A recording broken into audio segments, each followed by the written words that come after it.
Fuh, lain macam tahun ni. Wirade punya pasal Ini Semang 4 wheel. Semang 4 wheel. Ni terapung-terapung ni Semang 4 wheel.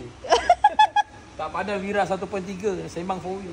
Iyalah. Wow. Ini di antara Wira yang paling kemas lah. Kemas Sebab apa warna dia menggunakan warna hijau. Okey, rem TE37. Rem TE37. Depan berambu. Dalam memang juga. Aku pernah review dulu kereta ni merah. Ya ke bos? Aku pernah review. Ni di antara kereta yang best lah. Cuma yang ni dia pakai body kit.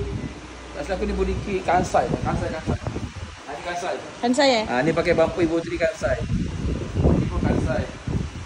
Kansai dia ada dua jenis lah. Satu yang ada yang asli. Tengah-tengah.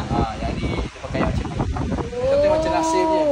Nasib je apa? Pro pun tak pakai juga. Nasib. Oh lama. Cantik kan? Cantik bos. Hijau dia cantik kan? Hijau lawa bos tengok belakang. Habis, potong habis, potong. Ni potong habis. Tukar, masuk lampu Evo 3. Tak nak kalau. Ini yang Wira tak nak kalah ni. Pipe bos. Ini nanti aku tunjukkan dia punya exhaust titanium. Dia punya exhaust titanium full bawah. Wira 1.5 convert Evo 3. Dalam semua dalam cantik Evo 3. Wah, lawa bos. Tapi kalau nak tengok daripada depan kena pergi dekat Wirade. Wirade bila Wirade pada hari bulan 17 dengan 18 Wirade. Kita orang gerak 16 hari bulan.